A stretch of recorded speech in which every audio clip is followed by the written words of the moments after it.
Donc vous me donnez le signal.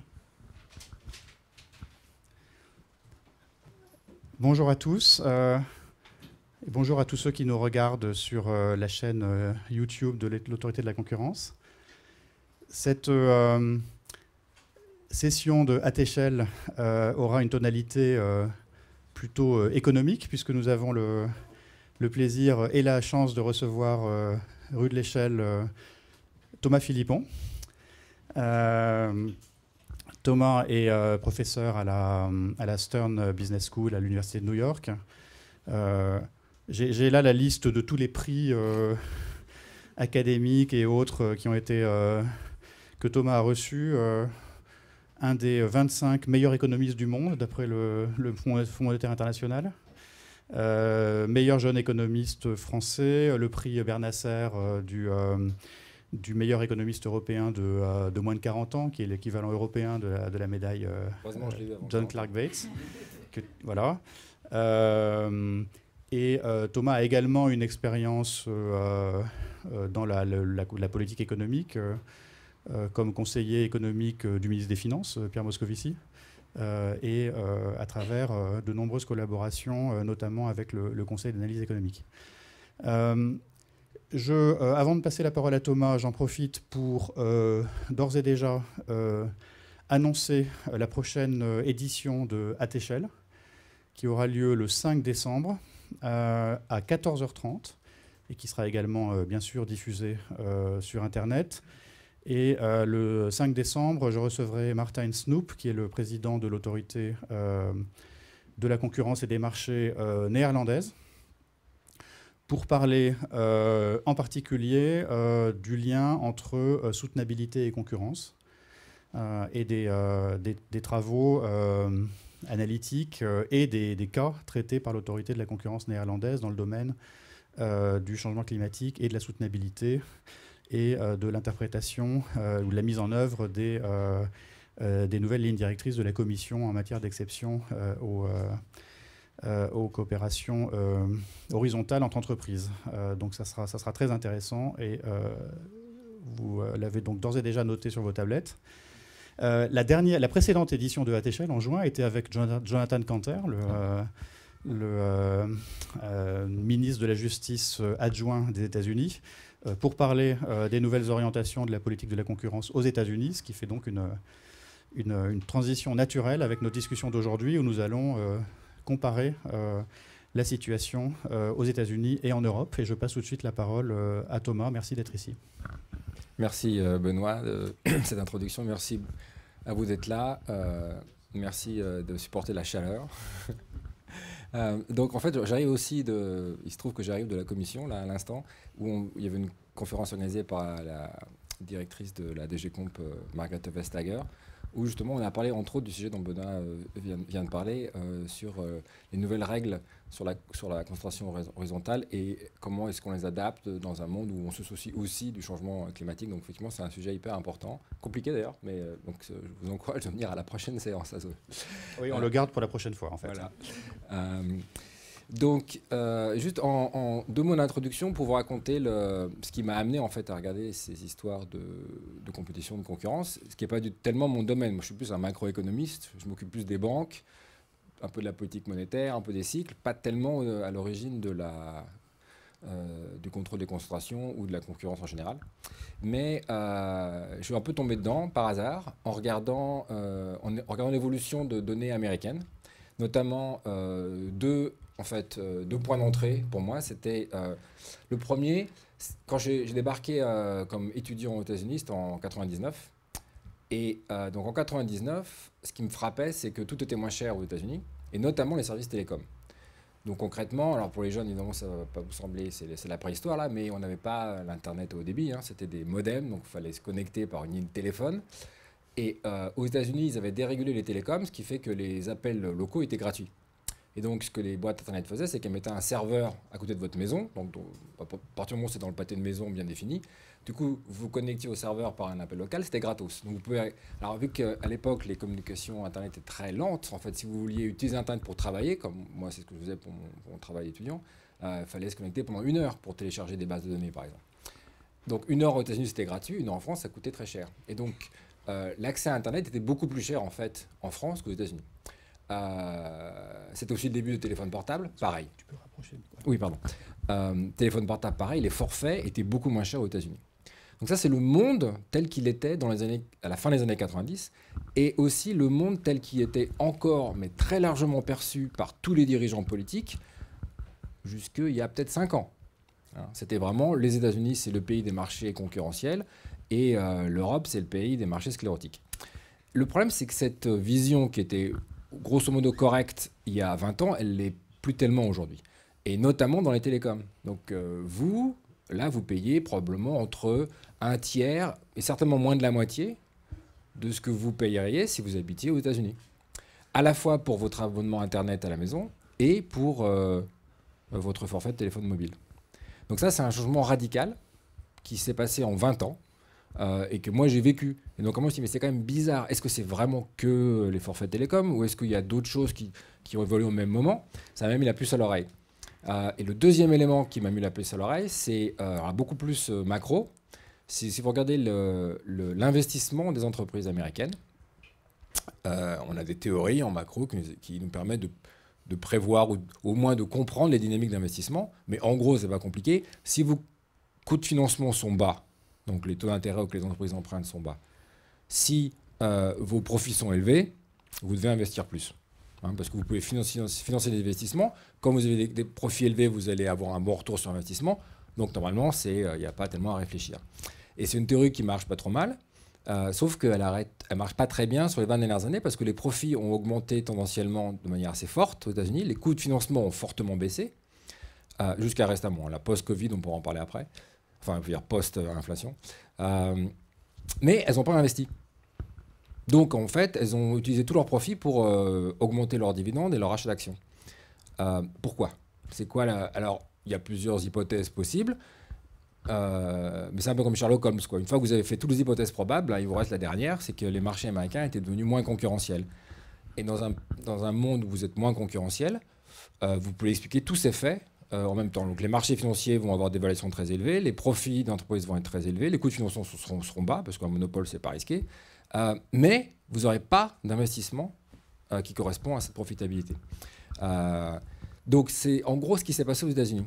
Et quand je regarde ce qui se passe en Europe, l'histoire de l'Europe sur les 30 dernières années, c'est un peu l'inverse en fait. C'est-à-dire que globalement, nous, au moment où les Américains ont laissé le pouvoir des monopoles envahir, alors pas tous les secteurs, mais un nombre croissant de secteurs, nous on a un peu fait l'inverse. Donc dans le bouquin, ce que je raconte, c'est cette histoire parallèle des États-Unis et de l'Europe qui ont évolué dans des directions surprenantes en fait. C'est-à-dire qui vraiment... Alors maintenant, les gens ont bien compris que ça s'était passé, donc c'est un peu moins choquant. Mais la première fois que j'ai raconté ça, les Américains pensaient que j'étais fou, quoi. Les Européens aussi d'ailleurs. Mais donc voilà, c'est ça que je voulais raconter dans le bouquin. Donc pour moi, l'histoire de la concurrence, je suis vraiment entré par ce biais-là, par un truc très très concret.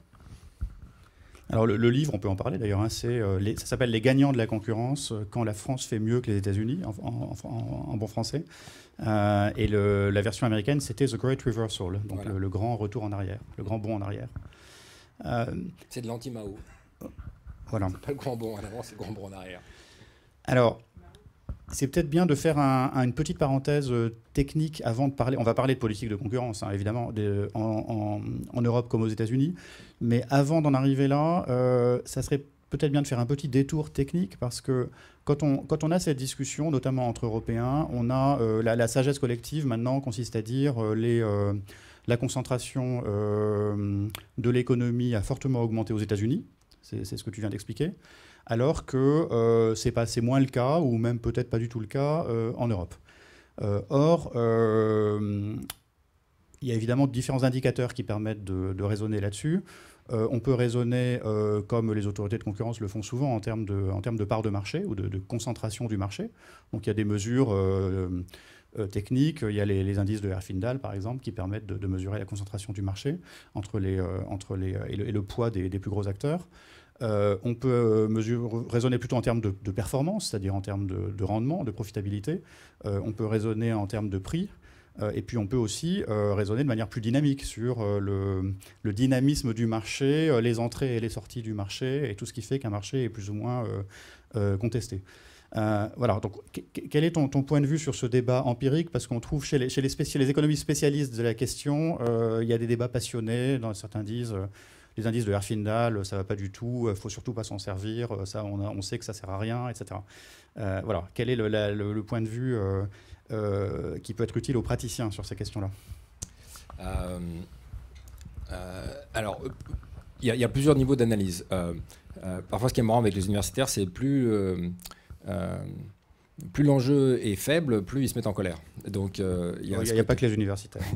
Donc, sur les indices de concentration, ce qui est interdit, c'est de faire une régression statistique où on met le prix en fonction de la concentration. Parce que les deux sont déterminés de manière jointe, donc la régression n'a aucun sens. Et ça, c'est vrai, c'est correct. Comme analyse, c'est vrai. Par contre, si vous faites une analyse contrefactuelle où vous dites, supposons qu'il y ait une acquisition dans un secteur, qui vous fait passer de 5 entreprises à 4, vous voulez prédire ce qui va se passer, pour ce genre d'expérience, regardez le changement de concentration, c'est valide. La question, c'est qu'est-ce qu'on en fait? Le problème, c'est qu'on regarde des tendances historiques, on a rarement, ou même pratiquement jamais, la chance d'avoir un vrai contrefactuel. Donc du coup, on se retrouve avec des faisceaux d'indices, chacun d'entre eux étant très imparfait. Donc dans un monde idéal, c'est clair, le numéro 1, ce serait le prix. Si vous pouviez comparer à produits équivalents le prix entre différentes régions ou différents pays, ça serait idéal. Le celui d'après, ça serait de regarder le dynamisme de l'industrie. Et le dernier, ça sera la concentration aux mesures habituelles. Donc ça, et en pratique, c'est le classement inverse qu'on utilise. Pourquoi? C'est parce que les autres, on n'arrive pas à bien les mesurer. Donc si vous voulez regarder par exemple, le prix, même pour les télécoms, où a priori un forfait mobile, c'est assez facile à comparer entre, une fois que vous savez combien vous avez donné, combien ça coûte par mois et tout, c'est un bien assez bien décrit par ça. Donc on vous dirait ça va être facile de comparer le prix d'un forfait télécom aux États-Unis et en France. Même ça, c'est pas hyper facile parce que souvent c'est pas vendu tout seul, c'est avec d'autres trucs. Notamment l'accès à Internet au débit. En général, aux États-Unis, ça vient avec accès à des chaînes d'information. Donc du coup, même ça, c'est pas très facile. Et si vous allez vers des biens plus compliqués, vous avez aussi le fait que les salaires sont différents entre différents pays. Donc forcément, la partie du bien qui correspond, qui n'est pas exposée au commerce international, le prix va varier en fonction du salaire. Donc vous avez tout un truc qui fait que, in fine, alors que le truc le plus simple, c'est de dire, OK, est-ce que ça coûte plus cher chez vous que chez nous? C'est quand même le truc, pour savoir si la concurrence marche. Ben même ça c'est pas facile en fait. Donc les gens, à mon avis, pour de mauvaises raisons, ont essayé de l'ont pas tellement fait. Moi, dans le livre, je pense que c'est pas parce que c'est difficile qu'il faut pas le faire, donc j'essaie de le faire, mais je reconnais que c'est imparfait. Moi, ce que je préfère en termes de concentration, c'est plus la côté dynamique, c'est-à-dire est-ce que les parts de marché changent, au sens où est-ce que vous avez toujours les premiers qui sont les mêmes. Donc, vous regardez les industries américaines, dans les années, donc grosso modo, si vous prenez dans les années 90 et que vous regardez les 100 plus grosses boîtes américaines, sur 10 ans, il y en avait entre 40 et 50% qui étaient renouvelés. C'est-à-dire qu'il y avait moins de la moitié des boîtes qui restaient dans le top 100 pour 10 ans consécutifs. Aujourd'hui, c'est 70% ou 75%. Et c'est vrai aussi, si vous regardez industrie par industrie, le taux de renouvellement du numéro 1, 2, 3 de chaque industrie a baissé. Et pour moi, ça, c'est un bon indice parce que si à un instant donné, la concentration est forte, ce n'est pas forcément une bonne nouvelle. Mais enfin, c'est pas forcément une mauvaise nouvelle, au sens où si le leader a une part de marché forte, mais qu'il n'est pas garanti qu'il puisse la garder. Donc il y a un vrai risque de se faire remplacer. À mon avis, les incitations sont encore assez bonnes. Donc ça, c'est mieux que la concentration. Mais encore une fois, c'est dur à mesurer parce qu'il faut des données dynamiques. Donc in fine, les gens regardent beaucoup la concentration. Et c'est vrai que parfois, ils le regardent trop. Donc moi, mon point de vue, c'est qu'il faut tout regarder à la fois. Il faut regarder les prix, l'investissement, la concentration et le taux de remplacement. Et il y a des fois, malheureusement, où les indices divergent. Donc, du coup, vous n'avez pas une conclusion très claire parce qu'il y en a qui vous disent ça a l'air bien, d'autres qui vous disent ça a l'air moins bien. Mais souvent, en fait, en pratique, les indices vont un peu dans la même direction. Donc, vous pouvez quand même avoir un peu une certaine confiance dans les résultats. Donc, là-dessus, en Europe, pour revenir, effectivement, la concentration a augmenté moins qu'aux États-Unis. Elle a peut-être augmenté un peu, elle n'a peut-être pas augmenté. Ça dépend comment on l'a défini. Les prix ont moins augmenté qu'aux États-Unis. Ça, il n'y a aucun doute. Et sur l'investissement, c'est pas très très différent. Donc en gros, prenez les télécoms, le taux de marge est 2 fois plus élevé aux États-Unis, le taux de paiement de dividendes et de rachat d'actions est 2 fois plus élevé. C'est ça qui se passe. Et le taux d'investissement est à peu près le même. Et, et la valeur boursière, est-ce qu'il faut regarder la valeur boursière? Parce que en concurrence, on ne regarde pas souvent la valeur boursière. En même temps, le DMA, dont on va peut-être reparler tout à l'heure, introduit la valeur boursière comme un des critères de désignation des entreprises, ce qui est assez nouveau. C'est très important pour les marchés et en même temps c'est très volatile. On a vu la valeur boursière de Meta dégringoler de plusieurs centaines de milliards de dollars dans les derniers mois. Donc voilà, qu'est-ce qu'on peut faire avec ça? Moi je le mettrais dans le même panier de faisceaux d'indices qui sont utiles mais qui sont imparfaits. Donc c'est utile dans 2 domaines à mon avis précis, c'est le problème des acquisitions. Donc effectivement, la valorisation d'une acquisition. Est-ce qu'une acquisition est petite ou grosse? Surtout dans les nouvelles technologies, parfois les acquisitions ont lieu assez tôt, où la valorisation est assez forte, mais les résultats sont quasiment inexistants. Donc si vous basez sur regardez les résultats comptables de l'entreprise, vous allez vous dire ça vaut pas grand-chose, donc c'est pas très grave, j'ai pas vraiment besoin de me soucier de cette acquisition. Mais si vous regardez la valorisation qu'on lui donne, tout de suite, c'est une image différente. Donc là, pour le coup, c'est très utile. Et pour des critères de dominance, je pense que ça reste utile quand même. Regardez la capitalisation d'Apple et ça vous dit quelque chose de quand même assez fort. Et peut-être une deuxième question sur ce sujet qui est peut-être plus de court terme. On reparlera peut-être tout à l'heure de l'impact de la crise, du Covid, on a commencé à en parler. Est-ce que cette succession de crises, le Covid, la crise de l'énergie et puis maintenant la crise économique qui se généralise, est-ce que ça va conduire à plus de concentration ou moins de concentration? Parce on pourrait se dire, je teste mon idée qui est peut-être complètement, qui est peut-être la mauvaise, consiste à dire que le Covid, ça a quand même favorisé la numérisation de l'économie et donc des dynamiques et donc le pouvoir de marché de grands acteurs numériques, parce que un certain nombre de process ont été numérisés de manière accélérée. La crise de l'énergie, peut-être que les grandes entreprises ont plus de résilience que des petites, qui d'ailleurs sortent de la crise du Covid, donc qui sortent de la crise du Covid avec des passifs, dans le cas français, ça serait des PGE, de la dette sociale, et donc abordent cette crise de l'énergie dans une situation de fragilité. Donc on peut penser que c'est une crise qui va plus affecter les petits que les gros et donc conduire à encore plus de concentration. Est-ce que cette hypothèse est correcte? En tout cas, c'est clair que c'était un danger perçu et une vraie inquiétude dans les 2 crises pour le coup. Pendant Covid, oui. Alors là, ça s'est vu très fort justement, on en parlait à l'instant, sur les valeurs des boursières, où toutes les boîtes du numérique ont explosé. Donc en fait, les marchés financiers, il faut avoir un ordre de grandeur. Si vous prenez les 5 plus grosses capitalisations américaines, historiquement, c'est 10% du marché. Donc, si vous imaginez, vous mettez en 1975 ou 1980, vous regardez les 5 plus grosses boîtes américaines, vous allez avoir IBM, Procter & Gamble, AT&T, etc., General Electric. Ensemble, c'est 10% du marché financier. Et puis, c'est vrai par décade, enfin décennie par décennie, pardon, en bon français. Et c'est aussi vrai d'ailleurs jusque vers 2018. Alors évidemment, les noms ont changé, c'est plus les mêmes. En gros, maintenant, c'est que les acteurs du numérique. Mais c'est resté autour de 10%. Et pendant le Covid, c'est passé à 20, plus que 20 en fait. Donc pourquoi? Parce que les marchés se sont plantés, mais que les boîtes du numérique ont fait très très bien. Donc il y avait une énorme déséquilibre de ce point de vue-là, jusqu'il y a 1 an et demi, 2 ans. Alors maintenant, avec la sortie de crise et la nouvelle crise qui arrive, ça s'est assez fortement retourné. Donc on n'est pas revenu à 10, mais on est revenu à des trucs un peu plus raisonnables.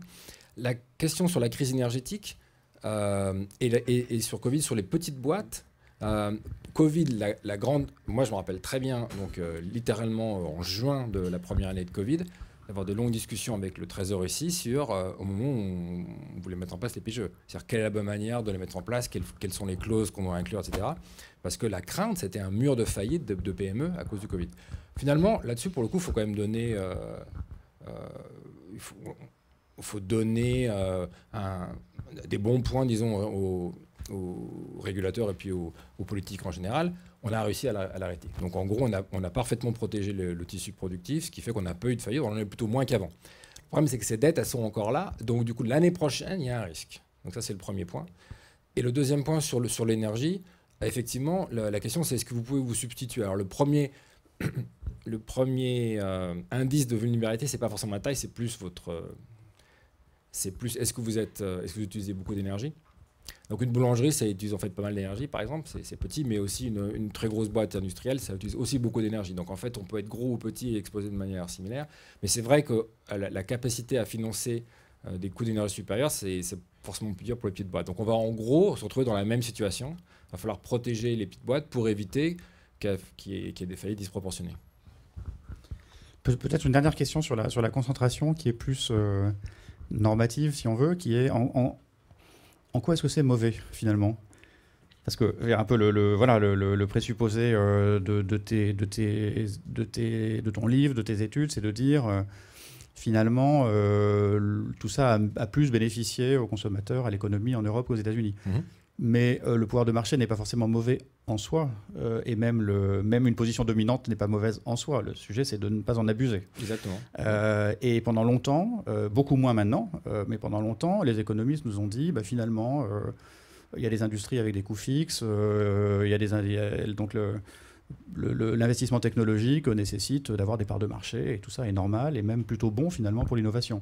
Et maintenant, le balancier est complètement passé de l'autre côté, et on nous dit la taille, c'est mauvais parce qu'on va développer toutes sortes de pratiques abusives qui sont celles dont on s'occupe ici. Mais voilà, quel est Est-ce que le balancier est parti trop loin pour considérer que finalement la concentration et la taille, c'est mauvais pour l'innovation et pour l'efficacité? Je pense que le balancier en Europe, il est resté relativement raisonnable jusqu'à présent. Aux États-Unis, effectivement, on peut penser qu'ils ont essayé de... Ils ont été très, très loin dans un côté, et là, ils essaient d'aller très loin dans l'autre. Je ne suis pas sûr qu'ils y arrivent. Mais le truc le plus important à comprendre, c'est que la concentration d'un marché, c'est le résultat de forces qui s'équilibrent. Et donc, du coup, ça peut être bon ou mauvais en fonction de ce qui se passe, des forces sous-jacentes. Donc, si la concentration vient du fait que vous avez le leader de l'industrie qui a déjà peut-être une part de marché importante, mais qui se trouve être aussi l'entreprise qui innove le plus, qui investit beaucoup en recherche, qui gagne encore des parts de marché grâce à ça, en baissant les prix ou en augmentant la qualité, amen, très bien. Donc là, pour le coup, la concentration ne pose pas de problème. Si par contre, la concentration est due au fait que le leader arrive à se protéger pour éviter qu'on vienne empiéter marcher sur ses plates-bandes, c'est ça le problème. Et donc la question, c'est quelle est la part de concentration bonne ou mauvaise si on regarde l'évolution de l'économie. Et dans le livre, ce que j'essaie de montrer, c'est qu'il y a plutôt plus de concentration mauvaise aux États-Unis aujourd'hui qu'il y a 20 ou 30 ans. Évidemment, ça ne veut pas dire qu'il y a des industries qui sont aussi dans des dynamiques de concentration positive. Mais c'est juste qu'il y en a moins qu'avant. Et puis celles qui sont dans la dynamique de concentration négative, il y en a plus qu'avant. Donc au total, c'est l'effet, le bilan est globalement négatif. Et en Europe ? En Europe, je pense qu'il n'y a pas beaucoup d'exemples de concentration. Il y a des exemples où la concentration est encore trop élevée, où on pourrait faire plus, notamment dans certains services. Et c'est en partie parfois en Europe lié au fait qu'on a le marché commun n'est pas complètement fini, quoi. C'est-à-dire sur les biens, ça marche très bien, il est assez bien unifié. Par contre, sur les services, pas vraiment. Donc du coup, dans les services, il y a encore des domaines où on pourrait en fait si on unifiait plus le marché européen, on aurait probablement... Alors le paradoxe, c'est que vous aurez peut-être des acteurs européens qui seraient plus gros, mais s'ils font la concurrence entre les frontières, paradoxalement, il y a plus de concurrence. Donc ça, on a encore des rendements d'échelle comme ça au niveau européen qu'on pourrait mettre en place.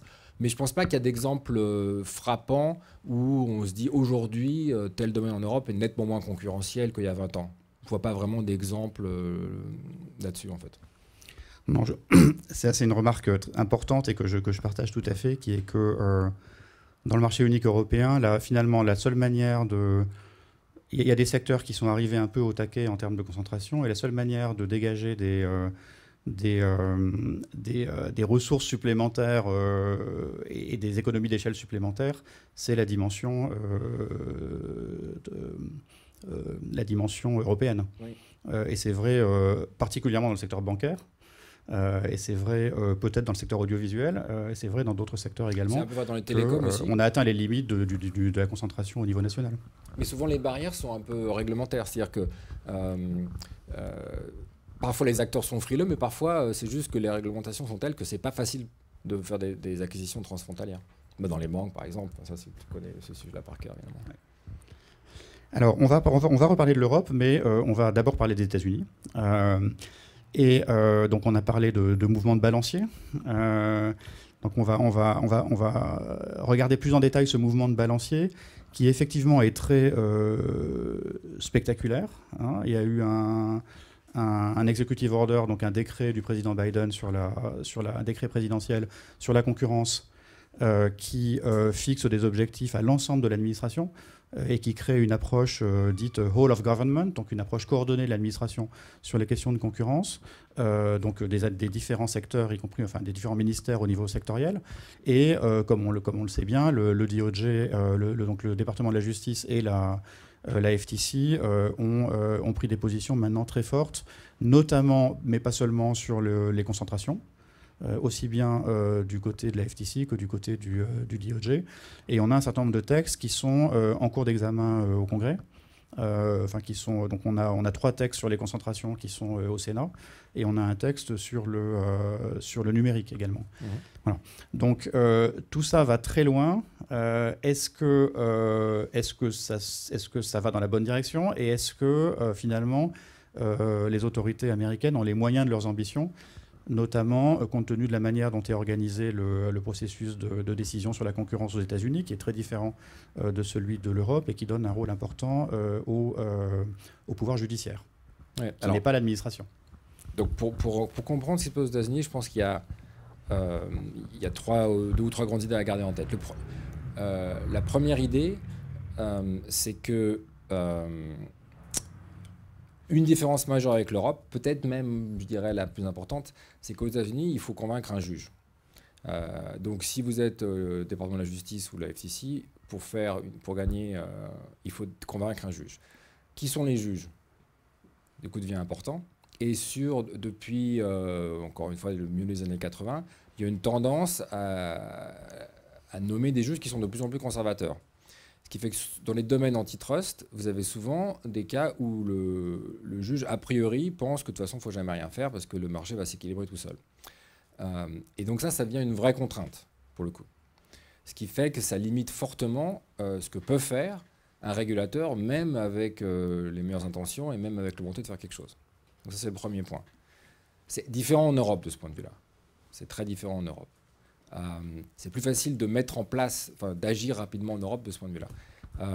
Le deuxième point, c'est que, et c'est lié au premier, d'où viennent ces juges conservateurs? Ça vient d'un mouvement intellectuel qui a grandi dans les années 70, qui s'est développé dans les années 80, qui était en partie en réponse à des abus peut-être un peu exagérés, mais qui étaient un petit peu vrais quand même, des abus populistes, d'un excès d'intervention des autorités de la concurrence, qui peut-être avaient à un moment s'étaient occupés de cas où il n'y avait vraiment pas besoin d'intervenir, ils étaient intervenus quand même. Il y avait un peu un activisme qui alors là, pour le coup, a créé un retour de balancier énorme, mais alors ils sont allés beaucoup, beaucoup trop loin. C'est là où ils ont inventé toutes les théories que, de toute façon, il n'y a rien besoin de faire, parce que si le prix est trop élevé, ça va attirer des nouvelles entreprises qui vont se mettre en concurrence avec les existants, et donc du coup, vous avez juste... Tout ce que vous avez à faire, c'est vous occuper qu'il n'y ait pas de cartel. Tout le reste, ça n'a aucune importance. Donc ça, c'est une vision extrêmement naïve. Enfin, naïve, pour être honnête, c'est pas naïf. Hein. C'est-à-dire qu'il y avait des idiots utiles qui ne comprenaient pas ce qu'ils disaient, et les autres savaient très bien ce qu'ils faisaient. Derrière, ils avaient les idées très claires. Hein. Donc, mais en pratique, ça s'est fait comme ça. Donc du coup, aujourd'hui, vous avez un retour de balancier, mais alors, un peu comme parfois... à mon avis, trop fort pour le coup, parce que je pense que certaines des positions qu'on voit maintenant parmi les nouveaux régulateurs américains, déjà, je ne pense pas qu'ils vont y arriver. Et puis, je pense qu'ils vont peut-être aussi trop loin dans l'autre sens, d'une certaine manière. Et ce qui est marrant, c'est qu'en Europe, en fait, c'est plus stable. On n'a pas depuis 20 ou 20 ans, on a à peu près... on est assez cohérent, quoi. Donc on ajuste. Alors là, on a fait une revue des politiques, etc. Mais globalement, on est quand même assez cohérent. On n'a pas ces énormes swings, ces retours de balancier de droite et gauche. Donc je pense que ça, c'est un problème américain. Et le troisième point, c'est que, et là, ça lien avec la politique américaine, c'est que concrètement, il ne va rien sortir du Congrès. Donc les textes de loi qui sont aujourd'hui, moi je pense que la probabilité qu'il en sorte quelque chose d'important, c'est en gros 0, parce qu'ils ne vont jamais réussir à se mettre d'accord. Et donc du coup, il faut chercher un peu ailleurs. C'est pour ça que l'administration, le pouvoir exécutif, donc la Maison-Blanche, ils y sont allés par des ordres, des décrets exécutifs, par les agences qui contrôlent déjà, parce qu'ils n'ont pas beaucoup d'espoir en fait du processus législatif. Et il se passe beaucoup de choses au niveau des États, qui n'ont pas les mêmes contraintes politiques que Washington, que la capitale. Donc c'est ça les 3 points à garder en tête. Et tu as dit, dans certains cas, ils vont trop loin. Est-ce que tu peux donner des exemples d'idées du DOJ ou de la FTC qui, selon toi, iraient trop loin? La question, c'est qu'est-ce que vous voulez demander à votre régulateur? Et il y a beaucoup de choses qui vont pas bien aux États-Unis. Et il y a une tendance qui est compréhensible, mais qui essaie utilisons les outils qu'on a pour résoudre les problèmes qui se posent devant nous. Mais le problème, c'est que parfois, vous avez demandé trop. Et la politique de la concurrence ne peut pas résoudre les problèmes d'inégalité, ne peut pas résoudre les problèmes de financement des partis politiques, ne peut pas résoudre les problèmes de transition climatique, en tout cas de manière un peu limitée. Et donc, si vous en demandez trop, en fait, vous allez diluer les responsabilités et ça ne marche pas très bien. Et donc ça, je pense que ce n'est pas vraiment une bonne idée, quoi. Alors qu'intellectuellement, je pense qu'il y a des... Linda Khan, elle est plus... De ce point de vue-là, elle aurait plus tendance à penser que oui, il faut en faire plus avec l'occurrence. Et j'ai un doute. En Europe, on reste... Il me semble qu'on est plus cohérent de ce côté-là. Il y a peut-être une dimension d'ordre quasi constitutionnel, disons, qui est que la construction européenne est fondée sur une conception beaucoup plus ordolibérale, on va dire, où les autorités indépendantes ont des mandats relativement étroits. Et où les autorités politiques demandent aux autorités, respectent l'indépendance des autorités de concurrence, mais veillent aussi à ce qu'elles n'aillent pas trop loin dans leur mandat. Voilà. De même que les banques centrales et que les régulateurs sectoriels. Exactement. Alors qu'aux États-Unis, il y a une approche plus intégrée où tout le monde fait un peu tout. C'est vrai. Mais c'est vrai que ça peut être frustrant parfois de vous dire j'ai des outils, je voudrais les utiliser pour faire le bien du monde. Mais parfois, l'enfer est pavé de mauvaises intentions, quoi. Je veux dire, il y a une raison pour laquelle on donne parfois à des agences indépendantes un mandat relativement étroit. C'est parce qu'on veut, qu'ils le fassent bien, 2, qu'on puisse les évaluer. Donc, il ne faut pas que les critères d'évaluation soient flous. Et 3, qu'ils gardent leur indépendance. Parce que le problème, si vous en faites trop, c'est qu'après, vous vous exposez à perdre votre indépendance. Donc, je pense que c'est un danger qui existe aujourd'hui aux États-Unis. Après, il ne faut pas non plus surjouer. Je pense que c'est aussi la politique. Donc, ils font ça parce qu'ils veulent avoir un budget. Par exemple, un scandale aux États-Unis, c'était le budget des régulateurs. C'est vrai que regardez le budget de la FTC, par exemple, c'était en baisse constante depuis les années 80, alors que le nombre de cas, il augmente fortement. Donc, ça, c'était vraiment ridicule. Donc, pour qu'ils puissent avoir une augmentation de leur budget, il faut aussi qu'ils fassent un peu de politique. Donc, ça, je comprends ce jeu-là. Mais je pense que quand même, dans un monde où on gère de manière rationnelle, c'est pas mal d'avoir des mandats relativement précis quand on crée une agence indépendante. Et je pense que ça, l'Europe le fait, et je pense que c'est une bonne idée. Mais vis-à-vis des... Tu as, de manière très diplomatique, quand même, parlé du risque finalement de capture des autorités de concurrence par des intérêts divers aux États-Unis. Est-ce qu'il y a une possibilité de consensus plus grand vis-à-vis des grandes plateformes numériques, y compris au Congrès? C'est-à-dire, est-ce qu'il peut se former un consensus pour poser la question concrètement, est-ce qu'il y aura un jour une loi américaine comparable au DMA ou jamais? Alors ça, c'est un peu ouvert. Je pense que il y a plusieurs trucs en Europe. Il y a DMA, DSA, puis avant, on avait la protection des données. Alors, un truc très fort sur la protection des données américaine qui vient du Congrès, j'y crois pas forcément trop, mais d'un autre côté, c'est un domaine où l'Europe a un peu d'influence parce que quand vous êtes une grande plateforme numérique, vous n'allez pas avoir des règles très différentes entre des grands marchés comme ça, c'est juste impossible à gérer. Donc une fois que vous mettez en place un système pour répondre aux exigences européennes, vous allez un peu naturellement les transposer au niveau américain. Un autre exemple, c'est par exemple la protection des mineurs. Donc on avance beaucoup plus que les Américains sur la protection des données des mineurs. Bon, une fois que Facebook met en place des systèmes pour satisfaire les autorités européennes de ce point de vue-là, vous voyez la politique américaine est un peu assez rapidement leur dire, donc vous avez fait des trucs pour protéger les enfants européens, mais vous ne le faites pas pour les enfants américains. On sent que la pression va être assez forte et la tendance, évidemment, ils vont le faire aussi. Après, sur les monopoles numériques, encore une fois, la grille de lecture, quand même, au niveau des États, oui. À Washington, le problème, c'est que aujourd'hui, les divisions politiques sont telles que ils ne pourraient même pas se mettre d'accord pour choisir le nom de la capitale ou ils ne seraient même pas d'accord sur savoir quelle heure il est à un instant donné, quoi. Donc il y a 2 trucs sur lesquels ils sont d'accord. Un, c'est il faut taper sur la Chine. C'est pour ça qu'ils tapent sur la Chine tout le temps. Plus, en fait, même, à mon avis, que la moyenne de ce qu'ils voudraient faire. C'est parce que c'est le seul sujet sur lequel ils sont d'accord.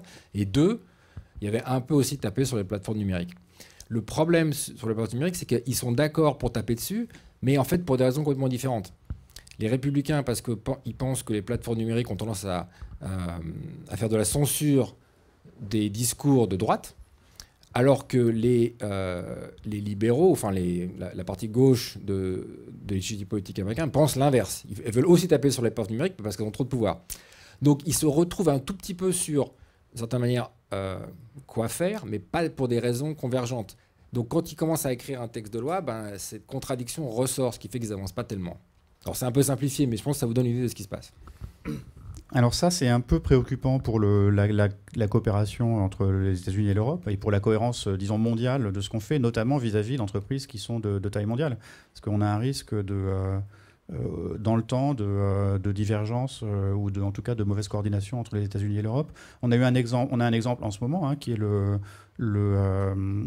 rachat de Grail par Illumina, qui a été interdit par la Commission européenne. Alors tout ça fait l'objet d'appels, donc voilà, c'est pas la fin de l'histoire. Enfin, la Commission l'a interdit, alors que les juges américains ont refusé de l'interdire. Donc voilà où on en est. Donc on a sur des points ponctuels mais emblématiques des différences d'approche très importantes. Oui, alors je pense que sur les cas, là pour le coup, c'est pas forcément une mauvaise nouvelle d'avoir des avis différents, parce que vous pouvez vous dire tout le monde peut se tromper. Donc à partir du moment où les gens font le travail de manière honnête, le fait que vous ayez plusieurs agences qui analysent le même cas, vous apprenez quelque chose à chaque fois. Et on peut penser raisonnablement qu'in fine, les bonnes décisions vont plutôt survivre. Par contre, pour la régulation, donc la ex ante, c'est-à-dire faire des règles de régulation un peu, pas attendre qu'il y ait un problème de merger ou de concentration, mais à faire des régulations à l'avance. Là, effectivement, on a besoin d'un minimum de coordination. Et est-ce qu'on l'aura ou pas? Ça avance, mais je suis d'accord qu'il y a un vrai risque. Et puis, évidemment, il y a un truc fondamental, c'est que les Américains, ils récupèrent les profits de Google et Apple et compagnie. Donc, vis-à-vis de leurs propres consommateurs, ils auraient tendance aussi à vouloir augmenter la concurrence. Mais en tant que pays, ils récupèrent les profits.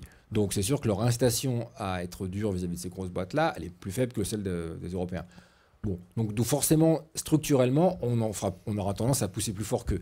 Mais ça, c'est pas forcément une mauvaise chose. Je veux dire, c'est juste, c'est l'état du monde. Le danger, je pense qu'il faut quand même qu'on garde un minimum de convergence pour qu'on puisse continuer à travailler ensemble. On ne va jamais être d'accord sur tout, mais il ne faut pas que les différences deviennent trop importantes. Et alors, côté européen, je me souviens qu'en 2019, tu avais écrit une note pour le Conseil d'analyse économique avec Sébastien Jean et Anne Perrault sur la politique de concurrence européenne, qui faisait un certain nombre de recommandations, c'est toujours intéressant de revenir sur les recommandations passées, parce que c'était donner un plus grand rôle aux mesures conservatoires, aux mesures provisoires. C'était renforcer le contrôle des concentrations, notamment pour pouvoir lutter contre les acquisitions prédatrices. Et c'était, alors même si c'est dans un domaine dont on va, j'espère, avoir le temps de parler, qui est celui du commerce, c'était encadrer les subventions étrangères qui peuvent créer des distorsions de concurrence sur le marché unique. Ouais. Or, tout ça a été fait. Et même plus, puisqu'on a le DMA et le DSA. Donc, quelle est la note que tu donnes non pas aux autorités de concurrence, mais aux législateurs européens dans ce domaine? Est-ce que c'est un 5 sur 5 Un 4 sur 5? Pour DEMA DSA, pour l'instant, on n'a pas encore les résultats, de certaine manière. Je pense que sur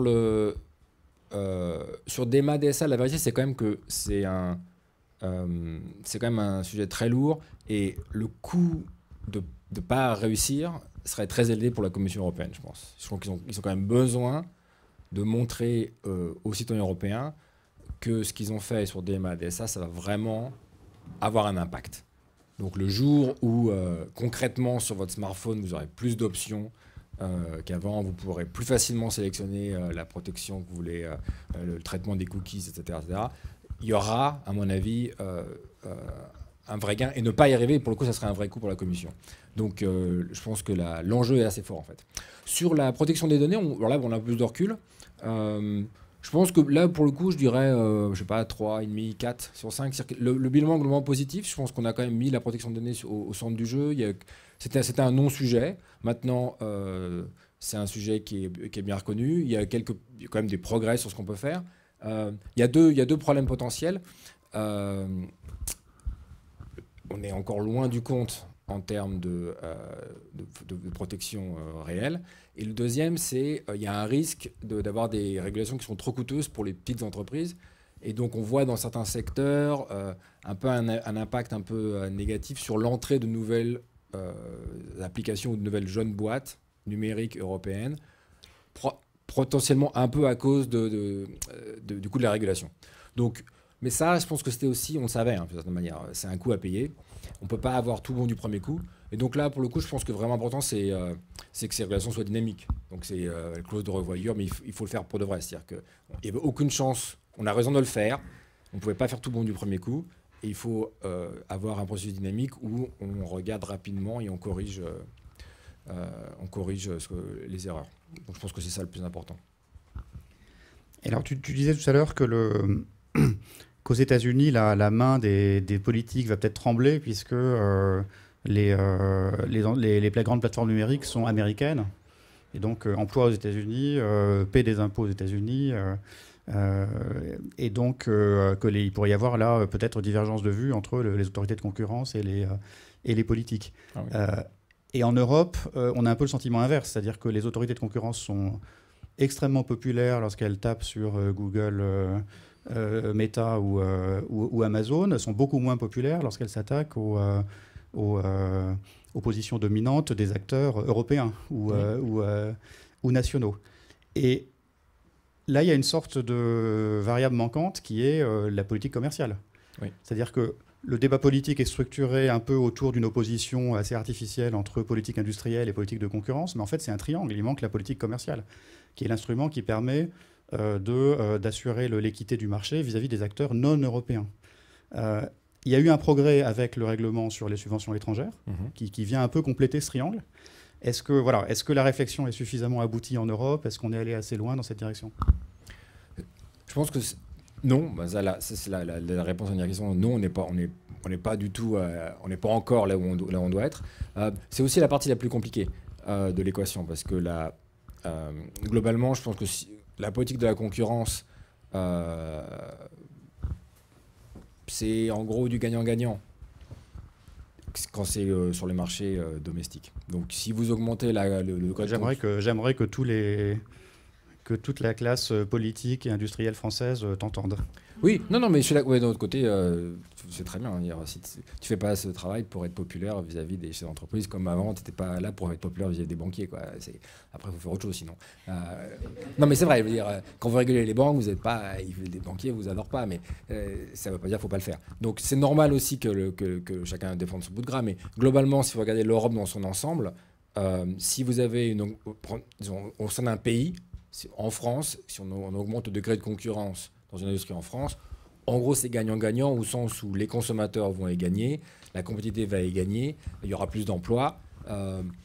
Les données qu'on a suggèrent que c'est plutôt bon pour l'égalité, enfin plutôt contre les inégalités. Donc globalement, c'est un peu gagnant-gagnant. Alors, on peut construire des exceptions, mais 95% du temps, c'est du gagnant-gagnant. Si vous réfléchissez, je veux plus d'investissement, moins de chômage, des salaires plus élevés et moins d'égalité. Bon, moins d'inégalité, je veux dire, a priori, ça marche. Mais ça, c'est pas vrai pour le commerce international. Et donc, du coup, là, vous avez il y avait des vrais compromis à trouver. Et donc, l'équation est vraiment plus compliquée. Il n'y a pas de solution miracle. C'est pas du gagnant-gagnant. Faut trouver un truc. Et donc, typiquement, le sujet des border adjustment tax, donc je ne sais même pas comment on dit en français d'ailleurs, une taxe d'ajustement aux frontières, je pense que c'est pas mal. Taxe d'ajustement aux frontières, c'est ça. C'est utile. On ne peut pas aller trop loin, il faut en faire. Combien, c'est pas facile à calibrer. Il y a un vrai sujet, quoi. On n'est pas dans un monde où on est tous en gagnant-gagnant. Et donc forcément, c'est le sujet le plus difficile. Et au niveau, ça c'est vrai pour le Canada et les États-Unis aussi.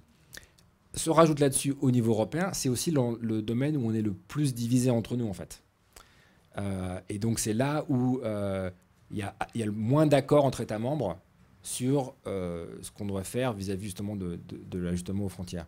Donc je pense que ça concentre un peu toutes les difficultés, et c'est pour ça que c'est le sujet le plus compliqué. Sur le reste, je pense qu'on a quand même bien avancé. Ouais. Alors j'ai encore beaucoup de questions à te poser, mais je voudrais qu'on puisse échanger un peu avec la salle, avec tous les collègues qui sont avec nous aujourd'hui en présentiel. Alors la caméra, il n'y a qu'une seule caméra, donc du coup, je vais vous proposer de poser des questions, mais je répéterai la question pour que tous ceux qui regardent sur Internet les millions de spectateurs qui sont venus pour écouter Thomas puissent bien entendre la question. Voilà. Mais s'il n'y a pas de questions, j'en ai plein d'autres à poser en stock, mais je pense que c'est... C'est une menace crédible. Poser des questions. Du coup, il n'y a pas de micro qui se balade Bah voilà. De toute façon, je vais répéter. Ouais, donc, voilà. Je vais revenir sur le lien ou l'absence de lien entre concentration et investissement. Parce que c'est un sujet qu'on a souvent, nous, dans des concentrations où les entreprises vont nous expliquer on a besoin de se consolider parce qu'on a telle échéance d'investissement, etc. C'est parfois vrai d'ailleurs. Après, le contrepoint, c'est de dire oui, mais si vous gagnez du pouvoir de marché, vous aurez moins d'incitation à investir. Et j'ai compris ce que vous disiez, qu'en fait, c'était assez neutre et qu'il n'y avait pas de corrélation observable, positive ou négative, entre la concentration et l'investissement. Que les telcos américains investissaient au même niveau que les telcos européens, alors que d'un côté il y avait de la concurrence et de l'autre il n'y en avait pas. C'est bien ça l'idée, il n'y a pas de corrélation en fait, et c'est un sujet où c'est compliqué. Alors, donc la question posée par Stanislas Martin, qui est le rapporteur général de l'autorité de la concurrence, c'est sur le lien entre investissement et concentration. Et d'un point de vue théorique et empirique, est-ce que les entreprises qui ont plus de pouvoir de marché investissent plus ou moins? Question importante pour nous, dit Stanislas, parce que quand on examine une concentration, on doit évidemment aussi se demander quelles seront les conséquences pour l'efficacité économique en général, si les entreprises nous poussent dans cette voie et pour l'investissement. Donc, il y a une réponse moyenne et puis une réponse au cas par cas. En moyenne, la concurrence, c'est bon pour l'investissement. Donc, en moyenne, mais pour l'investissement agrégé, donc encore une fois, ça dépend beaucoup de... Donc, si vous prenez une industrie domestique, en moyenne, quand elle devient plus concurrentielle, il y a plus d'investissement dans l'industrie dans son ensemble. Alors, évidemment, si elle devient plus concurrentielle parce qu'il y a 5 nouvelles boîtes qui rentrent, l'investissement des celles qui étaient déjà là a plutôt tendance à baisser. Mais si vous agrégez l'ensemble, vous aurez plus d'investissement. Ça, c'est la tendance générale. Après, si vous regardez au cas par cas, sur les boîtes de télécom américaines, donc là, j'avais regardé en détail parce que justement, c'était les Américains qui me posaient la question pour le coup. Et ce que j'avais trouvé, c'est que malgré des taux de rendement beaucoup plus élevés aux États-Unis, leur taux d'investissement était comparable à l'Europe et en fait plutôt en dessous de la France. Mais le problème, c'est que comparer là, il faut vraiment faire gaffe parce que vous comparez des investissements en dollars aux États-Unis en euros en France, donc il faut ajuster pour un tas de trucs différents. Il y a les impôts, les salaires, les prix, etc. Et puis évidemment par tête de pipe, donc par utilisateur en gros. Et là, en réel, par utilisateur, les telcos françaises investissaient plutôt plus en fait que les américaines, malgré des taux de profit beaucoup plus faibles. Mais c'est pas forcément une différence colossale. Donc on peut aussi se dire, en gros, ils investissent ce qui correspond à leur truc efficace, et après les taux de profit élevés, c'est un transfert de la poche des consommateurs vers la poche des actionnaires, quoi. Alors, il y a peut-être sur les télécoms et quelques autres secteurs, il y a peut-être cet aspect de fragmentation du marché unique qui peut jouer. C'est-à-dire que le marché unique étant fragmenté, il y a peut-être surinvestissement parce qu'il faut... on se prive de construire des infrastructures pan-européennes qui pourraient optimiser l'investissement conjoint de l'ensemble de ces entreprises. C'est vrai que c'est un secteur où il y a sans doute encore des rendements d'échelle qu'on pourrait arriver à obtenir au niveau européen, qu'on n'a pas complètement réussi à faire, et c'est en partie pour des raisons réglementaires, pour le coup. C'est parce que en fait, elles ne voient pas tellement l'intérêt de faire des acquisitions transfrontalières, parce que malheureusement, les réglementations, les détails sont tellement différents que les rendements d'échelle ne sont pas vraiment là. Enfin, donc la réponse à la question sur l'investissement, je pense que c'est une variable critique qu'il faut absolument regarder, c'est hyper important, mais en moyenne, la concurrence, c'est plutôt une bonne nouvelle pour l'investissement. Merci. Est-ce qu'il y a une autre question? Pas qui me dise. Oui, Yann. Deux questions, du coup. Attends, on va peut-être essayer avec le micro, parce que peut-être ça sera peut-être mieux quand même.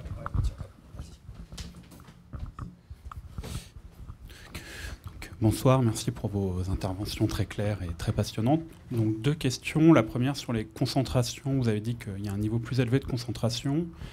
Est-ce que c'est lié au fait qu'il y ait moins d'entrées, qui serait lié à des barrières plus grandes? Est-ce qu'on voit moins d'entrées sur le secteur? Ou alors il y en a toujours autant, mais les nouvelles entreprises n'arrivent pas à prendre des parts de marché aux entreprises qui sont consolidées? Et la deuxième remarque, c'était sur l'effet de la crise Covid avec toutes les entreprises qui ont eu des PGE.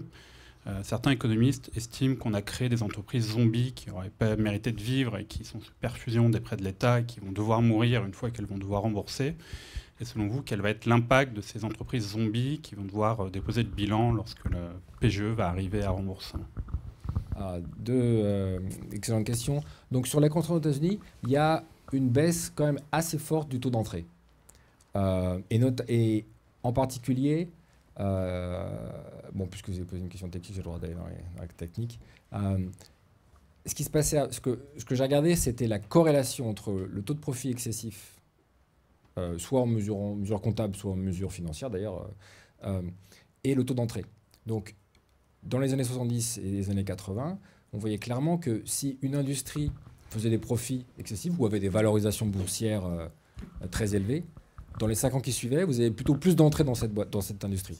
Ce qui avait vraiment un effet d'équilibre. Et donc, vous avez 5 ans avec une entrée plus élevée, et donc du coup, les profits commencent à converger, et ainsi de suite. Donc, il y avait l'entrée des entreprises était un moyen de rééquilibrer les dynamiques de profit entre industries. Mais cette corrélation, elle a disparu. Donc aujourd'hui, il n'y a pratiquement aucune corrélation entre le taux d'entrée et les taux de profit des industries. Ce qui est un signe qu'il y a un truc qui ne marche pas. Parce que normalement, c'est ça le capitalisme. Si les profits sont très élevés, il y a d'autres personnes qui vont entrer. C'est ça qu'on ne voit plus. Donc je pense que ça, c'est un élément important. Et après, si on gratte derrière, il y a toute la liste habituelle des barrières à l'entrée. Alors ça peut être réglementaire, ça peut être des comportements stratégiques des grosses boîtes qui se débrouillent pour que personne ne puisse rentrer, etc. etc. Donc ça, c'est pour la première question. La deuxième question, du coup, je l'ai oublié. Ah oui, alors les zombies... Il n'y a pas de raison de... Il n'y a pas de raison... À partir du moment où vous pensez que le Covid, c'est un choc temporaire, il n'y a aucune raison de laisser ce choc temporaire tuer un nombre excessif d'entreprises. Donc, dans un modèle de base d'économie, on aurait dit que si on calibre le truc pile poil, on aurait pu maintenir exactement le même taux de faillite qu'avant. On lisse parfaitement le taux de faillite. Okay, donc, au sens où on se dit, bah voilà, il y a toujours 10% de boîtes qui font faillite en France, c'est normal, ça c'est la vie du commerce. Le Covid arrive, si on ne fait rien, on va passer de 10 à 30. Non, aucune raison, on reste à 10. Alors, en fait, on l'a peut-être un tout petit peu surjoué, et donc du coup, le taux de faillite a même carrément baissé. Donc ça veut dire qu'il y aura un peu de rattrapage dans les années qui viennent, ce qui est normal. Mais normalement, si vous intégrez le taux de faillite sur cas de 5 ans, vous aurez le même niveau qu'avant. Ça, c'est un peu le truc idéal. La question, c'est est-ce qu'on va y arriver? Je pense sur la crise énergétique, la réponse aurait été oui, pour être honnête. Parce que en fait, on avait quand même, en France, c'était pas mal calibré le truc. Hein. Je veux dire, globalement, on avait réussi à protéger l'entreprise, mais sans leur donner trop d'argent non plus. Comme post-Covid, l'économie avait bien rebondi. Notamment, prenez le secteur hôtel-restaurant. ils ont une saison fantastique ces dernières années parce que les gens ont un peu moins voyagé, c'était un peu plus de tourisme en France. Donc du coup, globalement, on avait une bonne chance d'arriver à faire le truc pratiquement pile poil. C'est-à-dire on aurait bien lissé. Maintenant, avec la crise qu'on se tape aujourd'hui sur l'inflation et les prix de l'énergie, ça va être ça le vrai problème, en fait. Et donc, il faudra probablement refaire une couche. Moi, ce qui m'intéresse, après si vous voulez qu'on aille plus dans les détails, moi, le truc qui m'intéresse le plus, c'est comment est-ce qu'on renégocie les contrats de dette qui viennent du PGE. Et comment on fait participer les créditeurs privés pour que, si on doit faire une restructuration, ce n'est pas que l'État qui perde des euros. Donc là, à mon avis, il y a un vrai sujet. Je suis ravi d'en parler, mais je pense que ça jouera un peu là-dessus.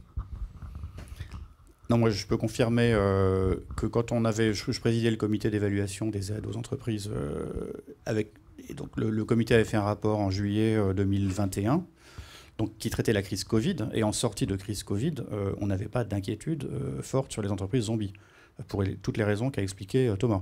Entre-temps, il y a eu une crise énergétique et un ralentissement fort de l'économie. Donc le paysage a certainement changé. Mais ce n'est pas la crise Covid en soi et les aides aux entreprises de la crise Covid qui ont créé des entreprises zombies. C'est la crise économique qu'on vit aujourd'hui qui est de nature différente. Alors après, c'est vrai que la crise Covid, à partir du moment, dès qu'on a su qu'on aurait des vaccins, on a su que c'était temporaire. Enfin, vraiment temporaire. Au sens, ce n'était pas 5 ans, ça allait être 12 mois. La crise énergétique, ça dépend un peu comment vous l'interprétez. C'est-à-dire, qu'est-ce que c'est une entreprise viable aujourd'hui ? Ça dépend un peu de la dynamique des prix de l'énergie. Est-ce que vous pensez que on aura plus d'inflation l'année prochaine ? Est-ce que vous pensez que 2024, on est revenu à un monde normal ou pas ? Et donc ça c'est dur à décider pour le coup. C'est pas évident. Mais je pense pas même dans un monde où on pense que le choc énergétique est plus ou moins permanent, je ne pense pas que ça implique une augmentation très forte d'entreprises qui doivent mettre la clé sous la porte, en fait. Donc je pense que j'aurais plutôt tendance à dire qu'il faut refaire pareil, il faut lisser pour que le taux de faillite n'augmente pas tellement. Et alors, puisqu'on parle de crise et on parle d'inflation, peut-être une dernière question, beaucoup plus d'actualité. L'inflation est de quasiment 10% en zone euro, entre 5 et 6% en France. La Banque Centrale Européenne a relevé ses taux de 75 points de base. Tu as quitté la BCE au bon moment. Une seconde fois aujourd'hui. Oui, mais beaucoup disent que la politique de concurrence aussi peut jouer un rôle dans la lutte contre l'inflation. Voilà, donc, si oui, lequel ? Donc la réponse classique économique, qui en fait pour le coup, à mon avis, est assez vraie, c'est la politique de concurrence, c'est très bien pour lutter contre la vie chère, mais ça c'est sur le niveau des prix. L'inflation, qui est le changement des prix, c'est un petit peu différent. Donc ça peut paraître bizarre, mais en fait c'est juste parce que les échelles de temps sont un peu différentes. Donc si je regarde sur les 20 ou 30 dernières années, comme je vous expliquais en introduction, je pense qu'on a plutôt fait mieux en Europe pour protéger les consommateurs. Donc le panier des biens et services, pas dans tous les secteurs, mais dans un grand nombre de secteurs, est plutôt moins cher ici qu'aux États-Unis grâce à la politique de la concurrence. Mais c'est un truc qui s'est fait sur 20 ans. Là, le choc inflationniste qu'on a, c'est un truc qui se fait sur 6 mois et qui est à la fois, alors aux États-Unis, c'est un mélange de demande excessive et de coûts. En Europe, c'est surtout une histoire de coûts, notamment les coûts de l'énergie. Mais ces chocs-là, okay, qui augmentent le niveau général des prix, sont sur une échelle de temps très différente de la politique de la concurrence. Donc même si on pouvait agir, de toute façon, ça n'aurait pas un impact sur l'inflation qui nous intéresse dans les 6 mois ou dans les 2 ans qui viennent. Le deuxième point à garder en tête, c'est que empiriquement, c'est pas vrai que les secteurs où il y a plus de pouvoir de marché sont les secteurs où nécessairement les prix augmentent le plus. La raison, c'est qu'ils sont déjà élevés. Okay. Donc même, ils ont déjà des marges assez fortes. Et comme ils n'ont pas beaucoup de concurrence, ils n'ont pas forcément besoin de réagir immédiatement à un changement de prix. Donc en fait, en théorie, un marché qui est extrêmement concurrentiel, où tout le monde est ric-rac, quoi. Si vous avez une hausse de coût, vous la répercutez direct, sinon vous mettez la clé sur la porte. Donc en fait, là, vous aurez une inflation, en réponse à un choc énergétique, vous aurez une inflation assez forte dans un monde très très concurrentiel.